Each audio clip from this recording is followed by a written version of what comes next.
Drop!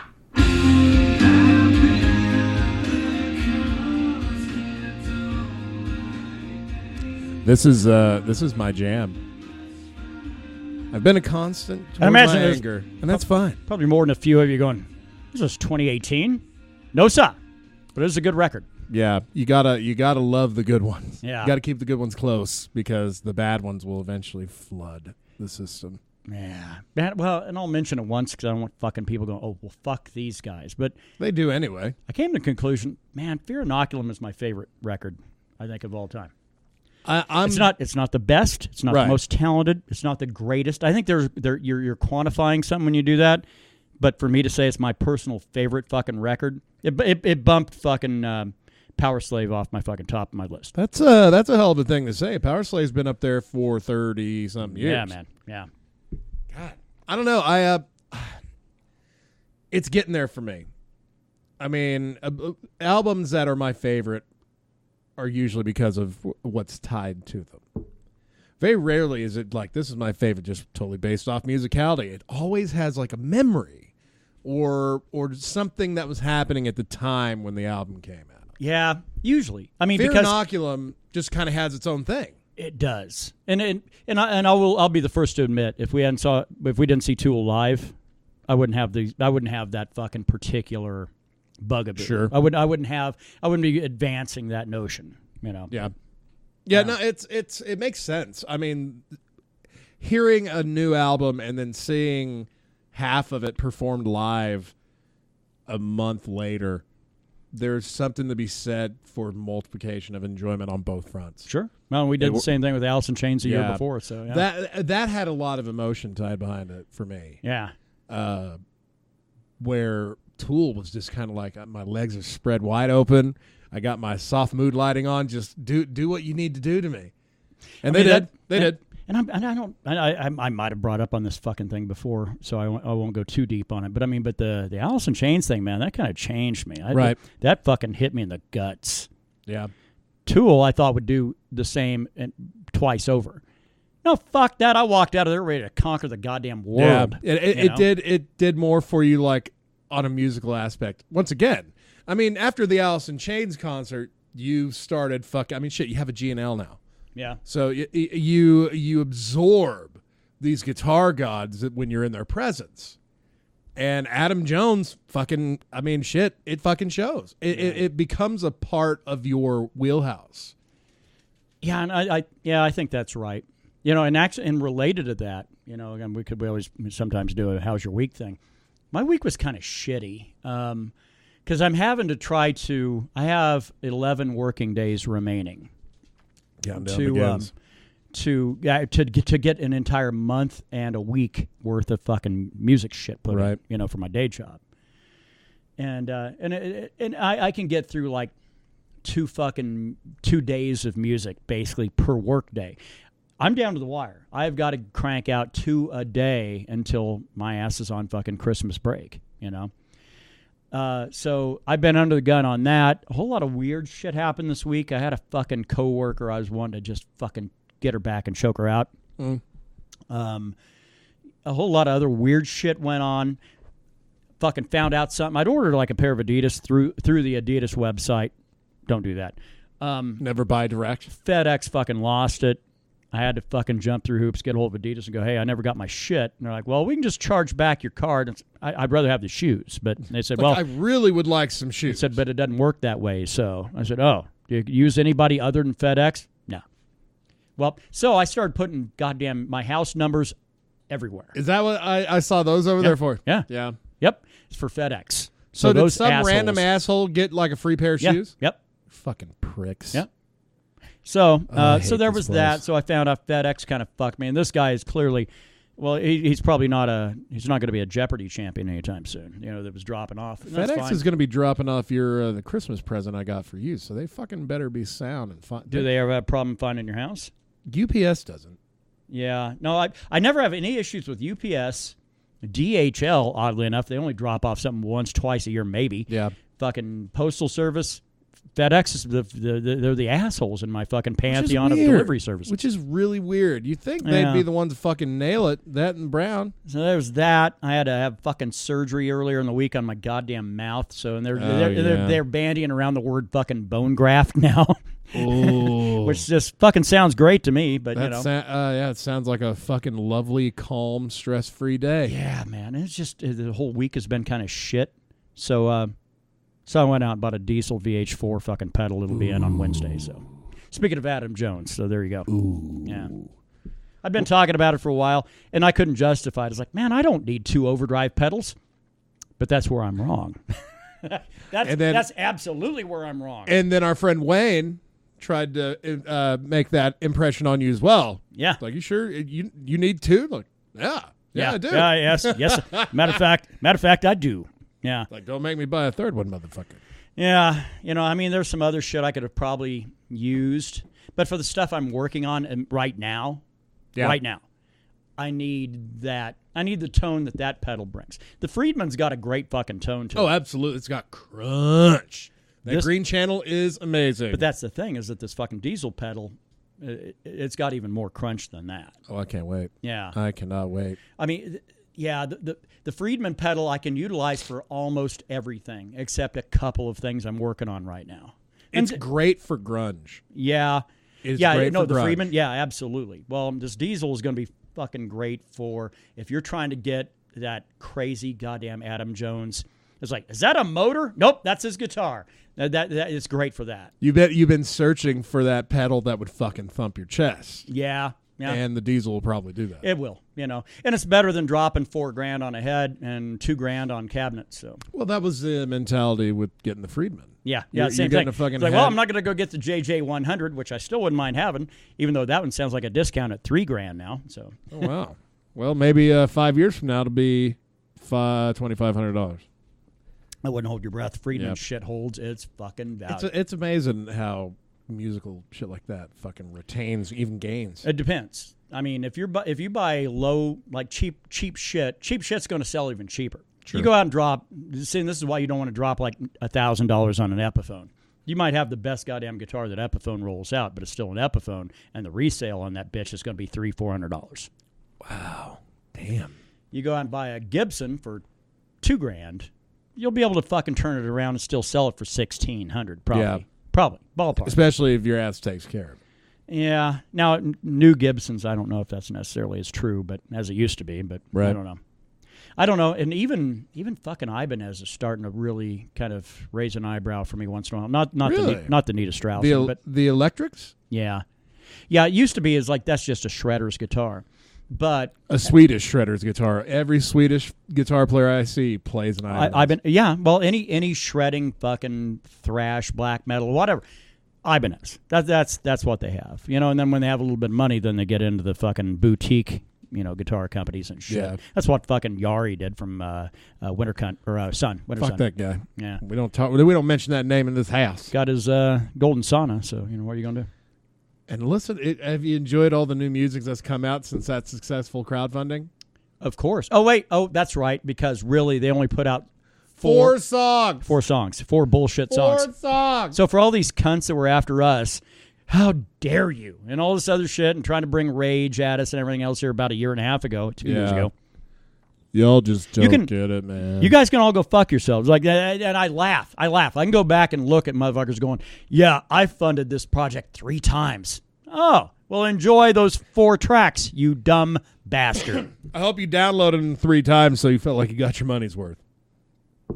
Oh, God, that is a stain on the fucking community right there. Well, and that's the problem then becomes, what if a legitimate band wants to fucking crowdfund a record and motherfuckers are going to go, look at Winter Sun. You don't want on this one, sir. Yeah, but I think if you dig enough, you're like, no, people told us. We were told. We didn't listen. We didn't listen. Man.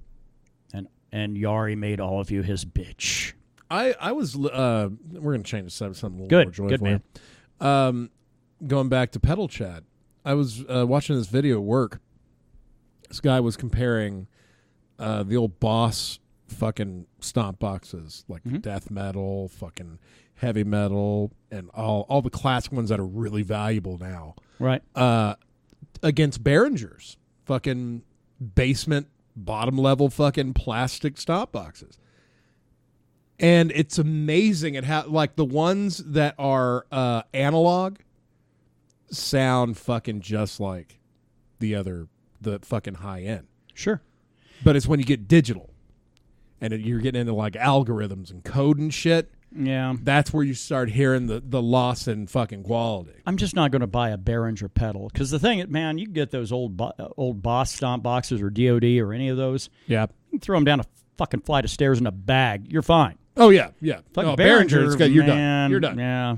I got to have something that's going to hold up to the task. A plastic, I mean, if it's plastic, that's fine, but there is high-end and low-end plastic. Right. And I mean, an Ernie Ball, man, as much as I love their strings, I hate their fucking pedals. Because they're fragile. Yeah. They're fucking fragile. But if you just go based off of sound like a Boss chorus pedal versus a Behringer chorus pedal, they sound fucking exactly the same. Yeah. But I mean, but it falls in a similar kind of a thing that I have. I have like a $250 Fender fucking acoustic guitar. Yeah. I put on Ernie Ball Earthwoods. And for the first, like, week, that thing sounds like a goddamn Martin. For a week. But after that week, it does not After all the stretches out. It does not sound like a Martin after that. It's weird how it loses that ring. Yeah. No, I mean, it's chimey as shit, you know. Kind of the exact profile you want for your tone to be off an acoustic. Probably not even a week. Probably more like 3 days. Yeah. It sounds wonderful. But, man, you get after that, fucking nope. No, it drops off, and it sounds like a $250 Fender. Damn. It's amazing that, well, I mean, strings are just as important as the guitar itself, you know. Sure, but I mean, and if for nothing else, that's a big testament to Earthwoods. I mean, that's my favorite acoustic string. Yeah, I can put them on a cheap ass guitar and it sounds fan-fucking-tastic. That that set you got for me, I really enjoyed. Because I was already putting the Ernie Ball. They weren't Earthwoods. I think they were the Slinkies on there on that Ovation I have. Slinkies are generally that's your acoustic. Or your electric, I'm sorry, but yeah. They came in a fucking, what was it, a hot pink or fucking neon yellow bag. They might have been. I mean, Super Slinkies are fucking pink. Yeah. That's what my grandfather always put on there, so that's kind of what I did. And that's, with an Ovation, it's kind of like, well, usually most people use acoustic strings, but I guess you could probably. Yeah. That might be why his acoustic, because when we put those Earthwoods on, it sounded totally different to me. Oh, yeah. Holy shit. Yeah. And if I guess is because there's a difference between electric and acoustic guitar strings. I'm sure. Oh yeah. Electric, they don't have to have. Your acoustic strings are generally they're all wound on the top three. A lot of it's gauge though. You get down to really, really seriously thin gauges with your electrics. You know. Yeah. So that way, if you're putting those onto an acoustic, and it's probably not going to ring, it's not going to really, really carry unless you're plugging your acoustic in a lot. Pops did plug his acoustic in all the fucking time. Yeah, well, there you go. That's why. Because otherwise, you're wanting a much bigger diameter of string because then it will really, really ring. It'll carry more, carries a lot more bottom end. It sounds better all the way around. But, man, if you're plugging it in, fucking, who am I to say? I mean, just that's true. Play them Super Slinkies all day. I rarely plugged it in, and it never sounded right. I thought maybe there was something wrong with it. Like maybe the fucking neck was starting to bend or something. Yeah. But it was just because he played it plugged into an amp all the time. Well, a fucking 55-year-old amplifier. Right. Well, why not, man? That I probably should have held on to. But he got rid of it. He traded it in towards that. I thought that might have been one you'd traded off to a mutual friend of ours. No, but actually I have that one back. I ended up buying it back from him. It's like, man, that Princeton or that Fender amp. It's like, man, I got to buy it back from you. I'm sorry. But I gave him back what he gave me. I mean, shit. I mean, it's a fucking $100 Fender amp. Yeah. But gave him one of these. Yeah. That and a stand. Yeah. So I was like, nah, I got to get that shit back, man. I just feel like that and the acoustic guitar just go together. Right. Yeah. It really brought the room together, you know? Fuck yeah. Well, and so anyway, yeah. So long story short, it's been a trying week, but I did reward myself with a fucking pedal. So. Fucking A. Yeah, man. Well, you got to be good to yourself, because who else will be good to you? Well, because I'm way too good to myself for the most part. But you know, this one, and here's what I have kind of on tap for 2020. I am going to get a new pedal board. The Holy Board's fine.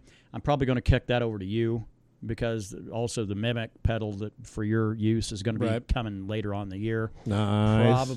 Probably also get you an HOF as well.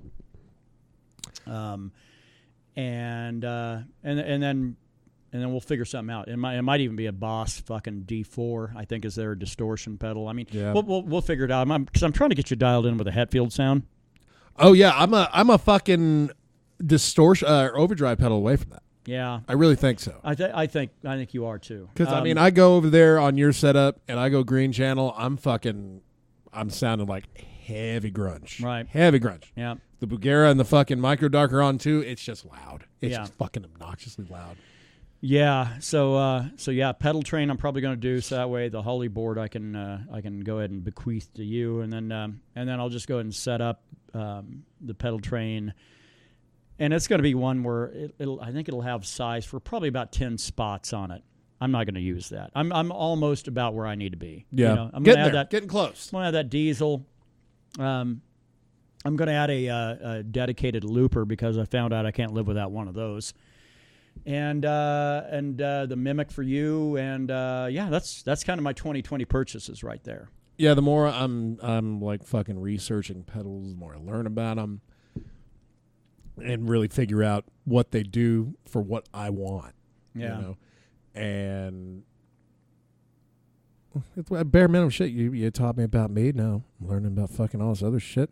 I don't like learning too much. Well, tough shit. You're going to learn if you're around here, man. God damn it. It fucking makes my brain hurt, my heart hurt. It makes my butt hurt, too. But speaking of research, though, all you got to do if you're trying to find that Hetfield sound, now granted, it's probably all fucking... It's all hardware. It's all shit. Yeah. But all you got to do really is probably, you don't have to go back probably terribly far. Anything probably prior to Black Album, find out what he was fucking using. Yeah. I guarantee it's going to be a bunch of stomp boxes. I know during Load and Reload, shit changed dramatically. Yeah. But from like 86 to 90, that's when he really got a good sound going. And might have checked. I never even really thought about that. Yeah, like, to find out what he was using. Find out what your heroes are using. On whatever tour and whatever. You know, I mean, because, you know, and Guitar Player, I think it's Guitar Player or Guitar World. It's one of the, I always get those two fucks confused, but one of them's shit and the other one's actually all right. Let's shit. But generally you can check their database and they will have kind of a rig rundown, you know, and the rig rundowns will go back like and they'll have like a Metallica issue and then they will give like a rig rundown.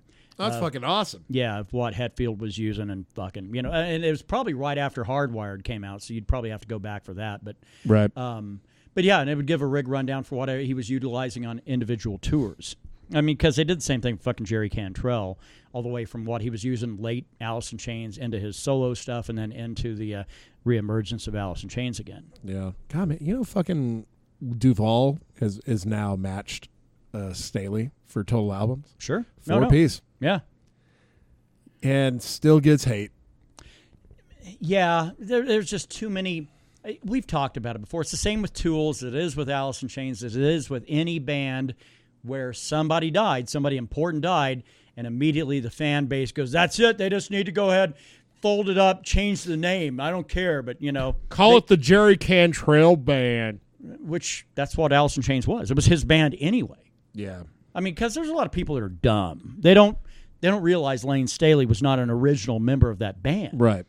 Jerry had to go out and fucking Jerry and fucking Sean. Yeah, Lane Staley was fucking homeless, and Jerry let him live at his house. Those two went out, and they fucking had to kind of trick him into joining fucking Alice in Chains. Yeah. Now, I know it sounds like we're fucking dogging on Lane Staley. We're not.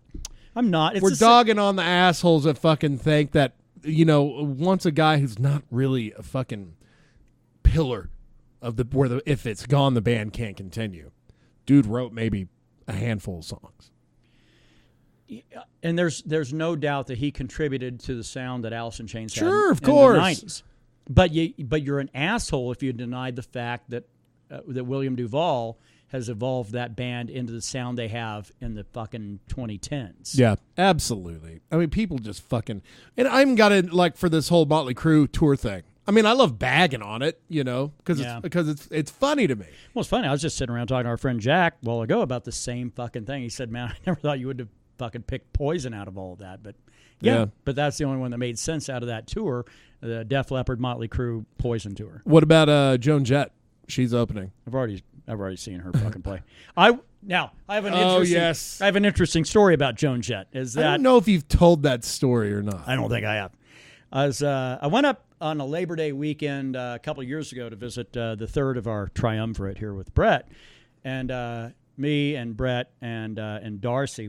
The three of us went out to what they call the Taste of Colorado / Taste of Denver, and they set it up because you have your state capitol building and your city capitol building, and they're about a mile apart. I'm just guesstimating. And there's a huge fucking green space in between the two.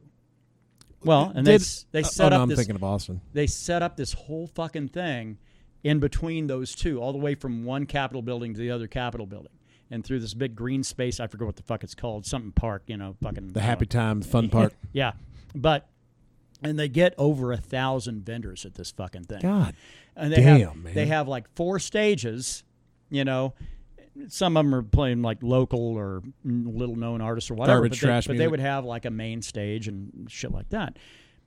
I forget. I want to say like Hootie and the Blowfish might have been like the fucking bomb. Like one day or what. I mean, but it was their headliner like on one day, and then they had I don't remember who. Somebody else that was known that would draw people out, but that wasn't overly huge. And then the third day was fucking Joan Jett. That was the big one. Ronda Rousey's favorite gal. So there was me and Brett and Darcy, and we're going to watch Joan Jett. And people start crowding in. And by people, I mean human beings. And they start crowding in. And I started thinking, man, there's a lot of women out here. Hey, all right. Yeah. Well, a lot of women with other women, right? Because that's the fan base that Joan Jett has. So I gotta admit, I never would have pegged that. That would have surprised me. Wait, I'm not sure if that's the word I'd fucking use. I picked the wrong word. All right, I picked the wrong or I picked the absolutely right word. I would have never thought that Joan Jett had like a hardcore gay fan base. Oh yeah. No, that's I'm not saying hardcore gay, just a huge fan base that's gay. If you are a lady and you love the ladies, Joan Jett's probably in your fucking playlist somewhere. Wow, I thought it'd be like Lisa Loeb or I'm sure. Or that one that does the sad animal commercials. Yeah. Sarah McLachlan. But Joan Jett is like the rock and roll, the rock and roll lesbian. Yeah. But she's not a lesbian. She's not. Yeah. But her fan base, Lemmy had sex. Her fan base is so That is so weird, man. I never thought I was going to get my ass kicked at a live show before until that show, because I happened to give a quick glance over this blonde that was off to the left of me, and I gave a double take kind of thing, and her friend saw me, and her friend fucking stepped between me and her and said, "What are you looking at, motherfucker?" And I kind of pointed to the stage, like Joan Jett, this lovely experience we're all enjoying tonight. Yeah, so she'd fucked you up. She would have, because I probably wouldn't have fucking hit back. Well, until it got real, and then if she draws blood, then you punch her right in the mouth. Yeah, I mean, we're all about equal rights, right? Head and arm choke, easy. Oh, dude, yeah. I think that's actually a bit better than beating the living fucking shit out of her. Oh yeah, it's just like knock her out, Yeah, fucking take the double leg takedown, sweep the back. Well, but that's the whole thing. They got so crowded in this fucking area, though. There was acres large in front of the stage. I mean, it was crazy. It was free, yeah. Right? Yeah, so that's probably why, too. Denver loves free. Well, yeah, because they have a fuckload of homeless there, so not a lot of people pulling down the fucking big paycheck, Like, fuck, let's go catch something free. Yeah. That's why I could never live in a big city, man. The humanity hurts my heart too much. But that's a weird city, though. Yeah. 'Cause I'm pretty sure I mentioned it before on this fucking show, because we'd have to catch the light rail back out to Brett's place. Right. And, man, if you go walking down those sidewalks, the city has, like, a deal with the homeless. It's like, you motherfuckers don't come out. I don't want to see you until about 11:30, 12 o'clock at night, and then the city is yours. Did the deal involve like food or anything? No.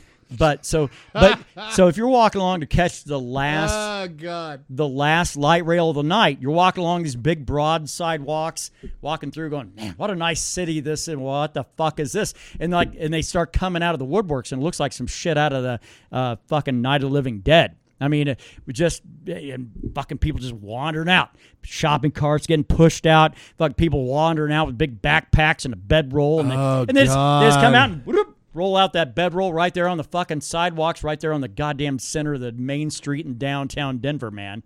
Yeah. I couldn't do it. Even in Austin, when I saw it, it sucked. None of them are panhandling or anything. They're just living. Yeah. Like, God damn, I'm wondering. That makes it even worse for me. Yeah. Is the fact that they're not asking for anything. Because Vegas, they will ask you for shit. Oh, damn right. Yeah. Oh, fuck yeah. They'll sell their bottled water to you. But they get fucking shooed away almost fucking immediately. Yeah. Because apparently you can't sell bottled water on the strip. And I wouldn't want to buy bottled water off of homeless people anyway. Me neither. If I'm in Vegas, I can afford a beer at the bare minimum. And those ones, I mean, they're basically paying homeless people to hand out literature for fucking, strip clubs and shit, right? That's all right. Yeah, well, they don't do that anymore. Oh. No, that fucking went the way. Last time I went, in 2017, when I went to the Ultimate Fighter finale, when I went and walked through the strip, I was like, God, the strip is actually way cleaner than I remember. There's none of those, no cards with tits on them. All the cards with tits on them. Yeah. Apparently they pass them. It's like, we're shutting that shit down because as soon as you give them to people, they throw them on the ground. Yeah, it's fucking like an immediate littering opportunity. Unless you're Ruben Gonzalez and you keep everyone. Yeah. I think that dude comes home with like a big stack, like he's went off to a sales convention. Yeah, like, man, going to Vegas for the free porn was worth it. But we are also talking about a guy when we went to like the Wax Museum and did the Star Trek thing at the Hilton when it was still there. Well, it's still there. It's just something different now. He was like, nah, I'm going to stay at the hotel and go rock the pool and take a nap. There you go. Hey, man. It's fucking your life, man. I was just shocked because, like, Ruben, this is the first time you've ever been on a vacation, man. You don't want to come out and pool and nap, dude? That's fucking. That dude was just interested in checking out the pool that had all the nude ladies at it because it had one of those. Well, what's wrong with that? No, I'm not arguing against it. It just blew me away that he would choose something that. Well, granted, there's not a whole bunch of 21 and up topless pools for adults, but it's mostly all for children. Yeah, all the topless pools are for the kids. But it really freaked me out. First time in Vegas, and all I want, he just wants to fucking rock the resort. It's like, this is what we're here to do. I can kind of respect that. Actually, so can I. Stratosphere gives you everything you need. Or the Strat, as they call it now. Man, gives you everything you need. I don't want to date well, I will, but man, every place I fucking had anything to do with when I was in Vegas last in '93, I stayed at the Stardust. Right? Gone, I believe. Yeah, the Stardust. Flamingo's still there. Stardust. Sahara. The fuck else was there? The God damn it. And I know let's see, Sahara, Stardust. There was the Palms. Palms is still there. It's still there? Oh, okay. That one's one of the older ones. Wait. I got to check that out. You're talking about all the ones that were on the north end of the strip. Right. The Mirage, probably gone. Mirage is still there. Oh, okay. Yeah, that fake-ass volcano's still gone. Oh, right on. I mean, but there's a lot of stuff I was accustomed to that's not there anymore. Palms is still there. Yeah. Man, because I can remember that hotel we stayed in. It was like out of the 1960s, man. And that would still be cool as shit, though. Like, if I wish they would keep at least one of the goddamn casino resorts like that. Yeah, just fucking keep it classic, man. But the problem is that they look at it as units sold, unit value, and it doesn't make any sense, right, financially to keep something like that going. But we got to get our asses down there next year. Yeah, we do. We wanted this year, but a fucking air conditioner issue, and then on top of that, we figured the Tool might be a better way to spend and you can check plus that one. Yeah, with fucking Tool, I would pick Tool over Vegas. Unless Tool is in Vegas. It's like, oh, let's go. Well, why don't we just go fucking die in Las Vegas? There it is. Well, welcome to the Mead Metal MMA podcast, friends. The Mead Music and MMA podcast this time. Right, yeah. Music in general. I'm kind of curious to hear LJ's segment later in the show because, goddamn it, this week, actually 2019 is going to close out with a whimper, as it always does. Because who the fuck's going to put out a new album release like on Christmas Day or something? Nobody. Yeah. Fucking nobody. Makes no sense. And they don't start gearing that shit up again until about the second week of January. So we're looking at like the next 4 or 5 weeks of like limited offerings in the metal community. So outside, well, metal news is always going to work. Oh yeah, that shit will always, and I got plenty. You know, but with LJ primarily doing new releases, that dude's going to have to kind of retool his segment. Retool. Well, and for LJ, dude, fucking start laying some wisdom or knowledge on us and rage on shows. And on rage. He's bringing that hatred. That dude catches more shows than anybody I know. So, yeah, give us the rundown of some concerts and shit, dude. That's yeah, absolutely. Because the pickings going to be mighty sparse. That's true. It is the great metal famine. We must rely upon our stocks. I went and looked at Metal Injection. They've got like 3 goddamn weeks in a row. It's like, here you go. Here's what's left in 2019. We're going home. Like, have fun, you bitches. We'll see you in 2020. You know, I did read a story on there that really freaked me out. The new Ozzy Osbourne album was written in 4 days and recorded in 4 days. The first Black Sabbath album ever. I don't know how long it took them to write it. They were in the studio one day. Well, I appreciate that. That's different. If you're just starting and you write it in a day and it fucking lands and it's a smash. Well, it wasn't really a smash till later, right? Yeah, no, they had to put out some other shit. The first Black Sabbath album was a fucking failure as far as you're talking about. Yeah. Like, I mean, it was enough to where they didn't quit, but man, it wasn't good. It's that one with the kind of a pinkish red album cover, and it's got the weird goth looking chick in the front. Yeah, that's actually Ozzy's first wife. Oh, just stuck before he married the crazy one. Yeah, the one that's on fucking talk shows all day. Is she actually on the View? Is she a normal? Oh, she's on the Talk. The other one, because there are a lot of shows about women giving their rich women giving their opinions on things in the world. Thank you, rich woman. I don't know what I would have done if I didn't get Sharon Osbourne's fucking opinion on what to put on my turkey dinner this Thanksgiving season. Yeah, I've never liked her, man. No, there's some weird shit. Wasn't like Ozzy banging somebody here not long ago? Yeah, it's happened a couple times. Yeah. Which kudos to that motherfucker, because he's what, 74, 75? 70-something. I don't know. That dude is way up there. If he's still banging groupies, that's why you want to be a rock star. All I'm saying, kids, learn how to play guitar. Learn how to sing. I'm telling you, better late than never. 71. God. Turned 71 December 3rd. That is a hard 71. Well, of course. God, he's 100. He might as well be 100. Yeah. Thelma Riley was named his first wife on the cover of that album. I don't know what was wrong with her, but yeah. What do you? Is it wrong? Is it bad to talk shit about Ozzy Osbourne? Because he's Ozzy. Does that mean he's impervious to shit talk? And like calling him out for fucking something that's like, hey, motherfucker, come on, 4 days? Well, let me back that up then. Is it okay to talk shit about Ronnie James Dio? Sure. Okay. Well, that's okay to talk shit about Ozzy. But you're asking me, a man who will talk shit about anybody. The only reason I ask is clearly the two. And it's always true. The two have the connection with Black Sabbath, but a lot of people say you can't because he's dead. What better time to talk shit about somebody when they can't defend themselves? and let's be honest, if you're talking shit about a famous person in general, they don't have to worry about defending themselves because no matter what you say, they've already won. Yeah. So you can talk shit about them all you want. That's why I'm saying this Ozzy Osbourne album is going to suck really bad. Oh, really? And judging by the second track I've heard, it's the 2 songs I've heard, my fucking desire to listen to this album has waned significantly. I've got none. I have no desire. But man, I will say this: the thing is that it's easy for us to get very revisionist after somebody's gone. Ozzy's still around. People will talk shit about Ozzy, and it's not a problem. Once that dude dies, suddenly then that's off the table. Michael Jackson died, and people talk more shit. fucking did a documentary about it. I don't know about more. They certainly. Not to put out that Finding Neverland shit. Yeah, and that's. But I can't bring myself to watch that shit. I want to see a pederast, and the history of it and everything else. But I personally don't give a shit. But the fact of the matter is that when somebody passes, suddenly then they're supposed to be off limits then, and I don't think that's necessarily they're case. Suddenly sainted, where everything is great.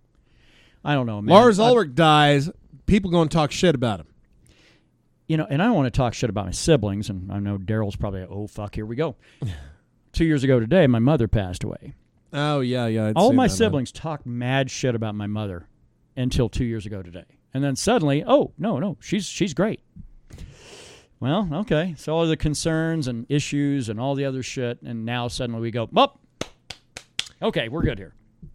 I think it's probably because once they're gone, it's in that stress that brings that anger is gone. Right. You can just focus on the good shit. It is easier. Yeah. No, you're right. It's easier to forget the bad, but if it's totally gone from your mind, like fucking my mother been dead almost 30 years.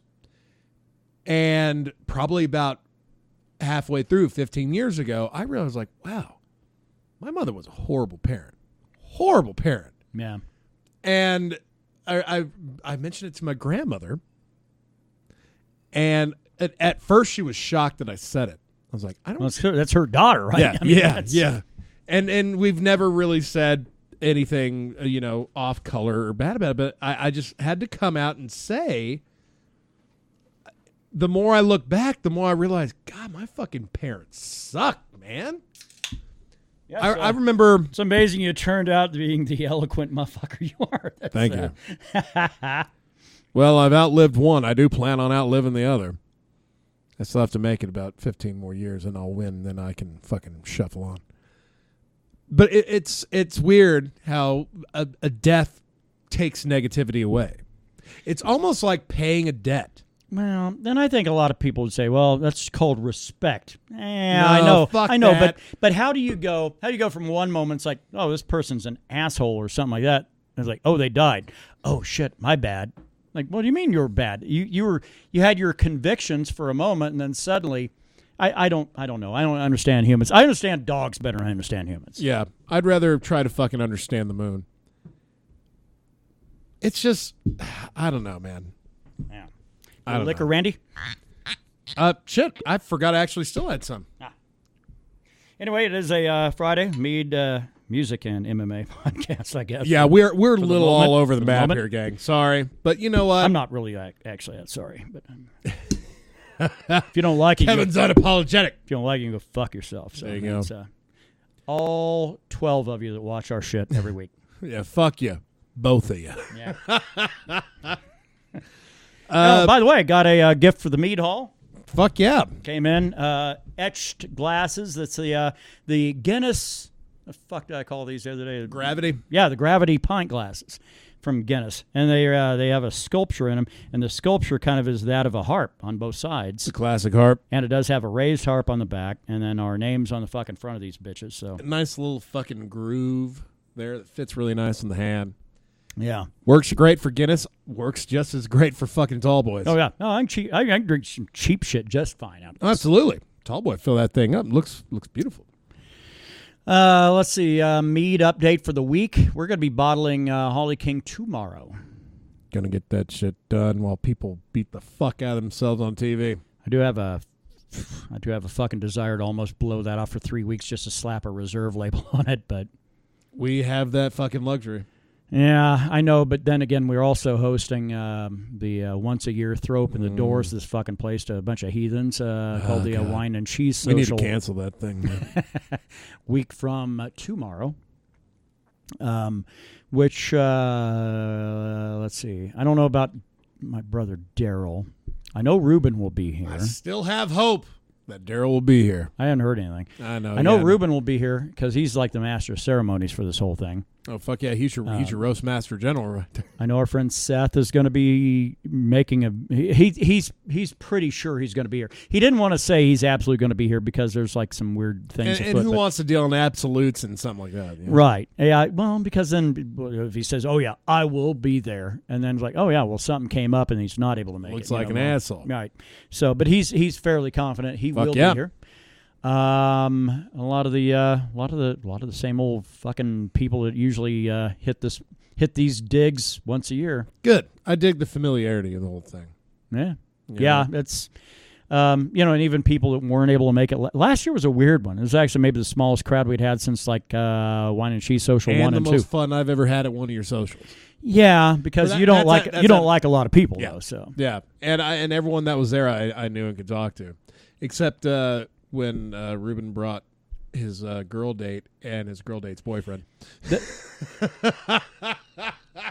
I can applaud Ruben. The dude hit me up last year, day of the event, said, "Hey, do you mind if I bring a lady with me?"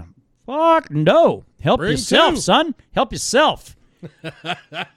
And he shows up, and it's like, oh, it's Ruben and his lady. Oh, and a dude. I guess his lady's brother? Yeah, like, a lady friend and her boyfriend, so. It's fucking great. Goddamn. That guy does not know what awkward means. No. But that's why he's gotten so far. That's what makes Ruben pretty goddamn amazing. It's only weird if you make it weird. Yeah, man, if you live by that mantra, you're going to enjoy life a lot more than I fucking do. That's for sure. So yeah, it's a healthy way to live. Let's see, but that is the Mead update. We're going to be bottling the Holly King. We'll start Troublemaker probably. I'm going to try to aim for before the end of the year. That'd be optimal, actually. Get Troublemaker started, so then that way we can let that fucker sit probably till about June or something like that. Or longer. I mean, we've been known to do it.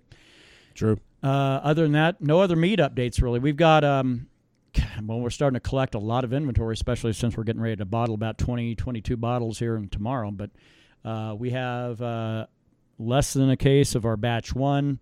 Got a case and change of Green Man, and we're going to have fucking close 2 cases of Holly King coming up. The biggest difference, Holly King's taken up real estate here for a year, almost. Yeah, fucking nearly. It's going to require a little extra donation on that. So instead of our normal 20, it'll be a 30. But you'll know where that money was spent, though, when you have a taste. Can't wait. Guess we better get to LJ. Yes, indeed. I'll check in with Lowdown, see what's going down with the whole metal side of everything, and Lord help us all, because frankly, man, it's going to be a little hard finding information from now to the end of the year for LJ, but yeah, we'll check in. The nuclear winter of metal has begun. Hello, all you metalheads out there. Today I'm placing a mental bet with myself to see which one of these bands is going to be played by the Echoes of Ancients at the beginning of this podcast. I'm going to go with Cro-Mags, but I think it's a toss-up between them and Artillery, because I just see them opening a show to that. So hopefully if they hear this, they sort of lean the odds in my favor. But let's get to the metal update for this week so you guys can get out there and jam some new shit. Okay. Artillery, Deadly Relics, re-release, and In the Trash. Now, Artillery is one of those bands I think I could jam regularly. They're thrash metal. To me, it sounds like if System of a Down and Metallica played together as one band for way too long. Anyways, Deadly Relics is being re-released, and In the Trash was a song off their second album back in 1987 called Terror Squad. So I have no idea if it's a re-release, a new album, or a greatest hits, or what. And also, that song is called In the Thrash, so Loudwire either needs people with better spelling, or someone just needs to get their shit together. Anyway, they're a thrash metal band from Denmark and pretty Slayerish in their heyday. Next up, Boy Sets Fire, all one word. The albums or releases are After the Eulogy and Tomorrow Comes Today. Now, I thought this band sucked, but it was just a YouTube advertisement. Actually, it's probably hardcore music, which still sucks, but these guys sound pretty cool. Very yelly and yell rise a lot, but not bad considering their vocalist is the only weak link. In my opinion, Internet. In my opinion. Next up, we have Cro-Mags from the Grave EP. Now, I think this band does thrash metal, at least from the Grave was. definitely thrash. I don't know if these guys are new, but it's good fight music at the very least. The band makes super cool songs, even not on this album, so give them a listen if you're a thrasher, like me. Next, Human Fortress, Reign of Gold. Legion of the Damned was the first song I heard when I looked up this album, and it's so fucking cool. Lots of thrash this week for sure. These guys play fast, but I wouldn't classify them as thrash per se. It just sounds melodic and heavy. I like them a lot, and I bet Neva would too. Next we have Iced Earth, Alive in Athens, re-released in vinyl. Not familiar with the band, but they sound like I've heard their name before. I like the way they sound, like Ozzy and Iron Maiden if they wrote riffs together. It's a cool mishmash of evil, also somewhat thrashy. Jeez, the thrash has turned this fucking episode. This must be my kind of week. Anyways, they're re-releasing this fucker in vinyl, so go get it! Next up we have The Murder of My Sweet, Brave Tin World. Another band with a hashtag, but this time instead of Celtic metal, it says melodic metal. I always get a kick out of that. Anyways, this band is pretty cool, has a female singer, and I think it's jammable, if that's even a word. Like a Disney soundtrack to some princess running in the woods at night singing about love or some shit. And then suddenly shit gets gothic and metal. I think Disney needs a goth princess. Yeah, some metal princess wearing black with ginger skin, dyed black hair, a choker, and who jams Cannibal Corpse. Get your shit together, Disney. You're missing out on a market here. Alright, enough ranting. This next one is called The Old Dead Tree, and the album is called The End. I've never heard of this band, but I was expecting like a country hard rock band, but instead what they give us is Nightmare Before Christmas, only lamer. I mean, it's not lame per se, it's just kind of Xanaxed and calm. And by that, I mean the singer. Other songs I checked out have the same Xanaxed singer, but this time there's synth or other shit in the background. I don't know. It's interesting. Check it out before you buy it, for God's sakes.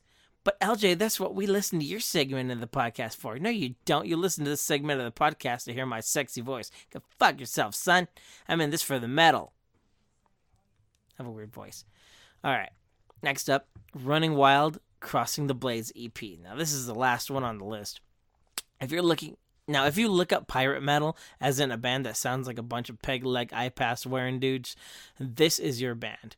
They don't look that way. God, I hope not, at least. But their song, Crossing the Blades, wanted me to drop anchor at the nearest port and pillage after a pint. Check them out. Doesn't get much more pirate than these guys. All right, metalheads, place your bets. Kevin, Brandon, don't let me down. Anyways, I gotta go. You take care now. Have a good weekend and rock the night. Or day, depending on your availability. Peace. Well, I always dig the positivity, even when it's kind of clearly not really his, But I do enjoy the rage. Now, last week he brought some rage. Yeah. Which it kind of... You brought rage, too. I looked like the odd man out last week. Yeah, apparently enough rage, no one wanted to see me. It was weird. So, to hear him angry, it was almost unsettling. I was right. like, dude, you're like That's a like fucking beacon of positivity. What the fuck? That is like the most positive dude I know. And it for him to be angry about something, it's like, oh, okay, good. So you do feel all right. Because I mean, if you're happy all the time, your ass is going to be angry at least once in a while. And when it is, it's a beautiful day.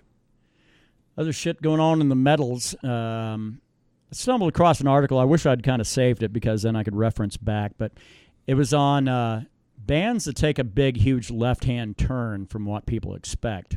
Opeth probably being... Yeah, if Opeth wasn't on that list, man, that fucking thing should be right under the top band that you mentioned. Yeah, the Metallica was one, clearly with the self-titled. The entire 90s, basically. Well, I mean, because what was the one that preceded the Black Album? That was Ride the Lightning, right? Justice. Oh, that was Justice for All. Yeah. It is... Metallica was almost a thrash band, I would say, prior to the Black Album. That's basically how they started out. Kill 'Em All was a thrash metal album. They became the fucking saints of metal, man, when that one came Rock. out, whether you like it or not. But Bob Rock. Yeah. Robert K. Rock. Man. I don't know if that's his real name. I know Bob Rock is his real name. Sepultura was on the list when I went with Roots. Yeah. Because going from Chaos AD to Roots. That's a big fucking jump. Brazilian rhythms and, Yeah. I forget the name of that fucking instrument that they play when in when they're dancing capoeira and shit. I always call it the didgeridoo, even though it's not. I know. I want every instrument. I want to call it a didgeridoo as well. Every instrument, I don't know what it is. Like, what's that guy playing? I don't know, the didgeridoo. Mouth harp. Yeah. It's all mouth harps. It's like that looks like a harmonica. No, it's a didgeridoo. Do you have any in mind the bands that like put out a record and then the fucking next one you go what? Megadeth has done it. Put out fucking Rust in Peace in 1990, and then put out Countdown to Extinction in 93. And you think that's a big departure? Huge departure, yeah, because Megadeth was thrashy as shit, but the 90s, they went... Their ebb and flow matches Metallica's almost to a T. Yeah. The 90s float around, and all these bands that feel like they're about to die either fucking hit it rich like Metallica did with the Black Album, or change with the times like Megadeth did. Right. Megadeth got real radio friendly in the mid 90s with Countdown. Not saying they're bad albums. They're Countdown and Euthanasia are two great albums. Sound production's a little off. Right. You can tell that they're kind of half-assing it. Cryptic Writings came out, probably the best album they made in the 90s outside of Rust in Peace, but everything was different. Everything changed. What about Slayer, South Side of Heaven? Because, I mean, man, that was quite a change because they go from being basically one of these that's like, okay, I get it. You guys are one of these weird, like, well, we'd call them black metal now, but satanic metal bands, and then suddenly... Which is funny because none of them are Satanists. Right. They're like, Tom Araya has gone on record so many times saying, like, we just did that to fucking sell records. Shtick, right, absolutely. But the thing is, South Side of Heaven came out, and actually you kind of fucking picked up the fact that Slayer was actually a talented fucking band. South of Heaven was the first album I picked up of theirs. I mean, the first real musical, very the musicality was fucking high functioning on that. I'm actually really surprised that they didn't put Rain and Blood from like Hell Awaits to Rain and Blood. Well, I mean, Slayer's a band that fucking every two records they're reinventing themselves, though. Yeah. Yeah, because you go Show No Mercy and Hell Awaits. Those two albums are thrash. Right. Straight up thrash. Yep. Rain and Blood, South of Heaven. They are probably the two penultimate fucking Slayer albums. Are you going to miss Slayer now that they're done? No.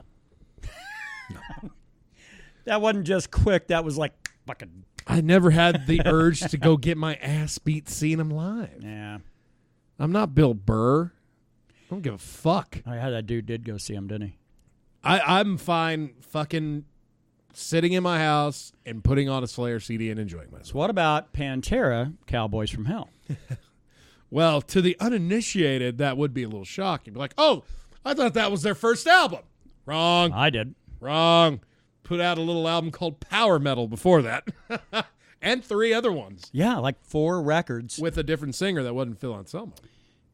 When they hit their major label thing, then that was what Cowboys from Hell, and everybody went, oh, hey, who the fuck is this band Pantera? They're pretty good. Yeah, well, they had 4 other records. I will probably note that those 4 were fucking like normal glam rock. They were glam rock. Yeah, they were wearing spandex, the whole nine, the makeup. They were trying to be their idol's Kiss, you know, because that was still Vinny and fucking Dimebag's band. Right. Where he was known as Diamond Darrell back then. Diamond, yeah. Yeah. Dimebag didn't come in until 1989. Trying to think of like a band. There is a departure I know of, and it's fucking terrible because I'm not a fan. But Kiss, when they put out The Elder, it followed up. That was what came out beyond all the big, huge commercial success they had in the 70s, and they put that one out. I'm fucking almost sure that Ronco probably fucking promoted that goddamn thing. But terrible. It was a terrible record. I'm going to go ahead and just shoot some shit at you. Okay. So we fucking didn't realize that we've been talking for, on top of LJ's shit. A little bit. Right under an hour. A little bit. Wolfgang Van Halen. Think he's fat? Fatty. Fatty. Not Fest. Slipknot's little fucking music festival was rocking Mexico, and I guess a barrier broke and caused them to cancel the last 2 bands, which was Slipknot and Evanescence. Evanescence had their shit burned down. I was like, you bunch of fucking... And of course, Evanescence being classy as shit Fucking come out like, look, we know we're not judging Mexico for this. There's just a few fucking people, a few thousand people, right, that were assholes. We'll fucking be back to Mexico. I was like, that's pretty cool, but those guys are cunts. I'm a little shocked that Trump didn't jump on that and like use that as an impetus for building a wall. Yeah, I mean, we don't want to come over burning our shit, do we? Don't people know that Donald Trump's a huge Evanescence fan? Oh, he strikes me more as a Slipknot fan. That's true. it. Fucking Jason Momoa, who we know as Aquaman. Aquaman. Oh, burn. Lost the Khal Drogo tag when you became Aquaman, bitch. Sang This Love at Slayer's final show with Phil Anselmo on the Illegals. Or actually, I think the band was named after because they're doing Far Beyond Driven and they're in its entirety, or Vulgar Display. Vulgar Display. I think you're right. And finally, Motley Crue, fucking Def Leppard, Poison, Joan Jett. Are we going? No. All right. Moving the fuck on. We got MMA. A little bit. Got a little bit. We have a card tomorrow. It's not great, but yeah, but I feel like we haven't gotten Chingasos in a long time. Right. Yeah. Actually is a pretty good card. But we've real quick, the 505 card for Rio Santa Rancho, Ana has right. gotten its second fight. Yeah.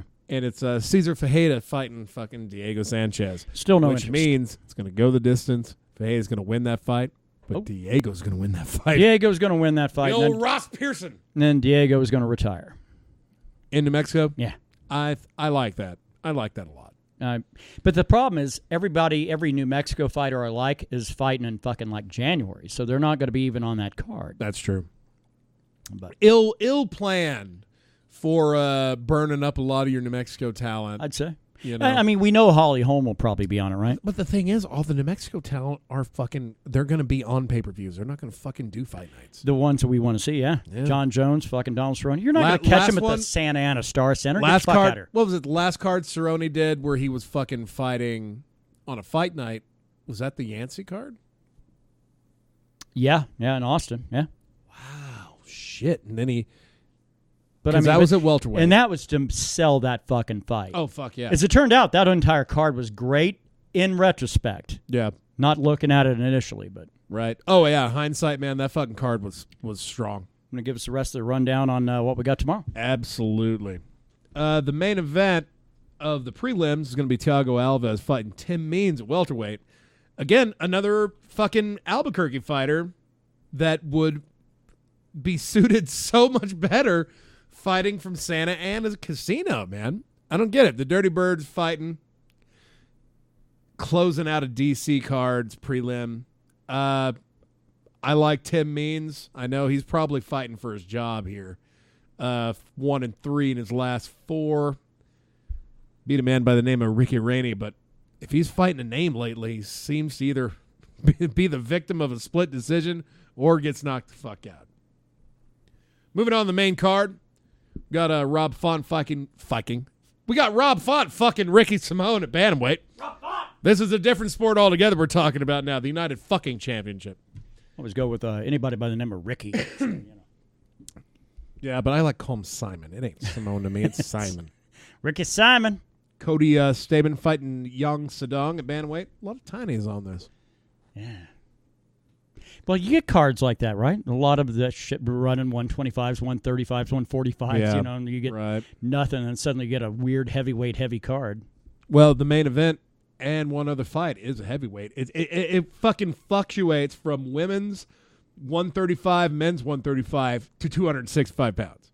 Because right after the Stamen Yadong fight is Aspen Ladd fighting Yana Kunitskaya, who we all remember as one of the many victims of Cyborg. Right. Aspen Ladd, I guess, made weight without killing herself this time. Shocking. Can't fight in California still without a doctor's note. That weight cut's ridiculous. I mean, if the promotion had a soul, they would say, look. She's a fucking 155er, man. Oh, what that promotion needs to do, just skip that shit altogether.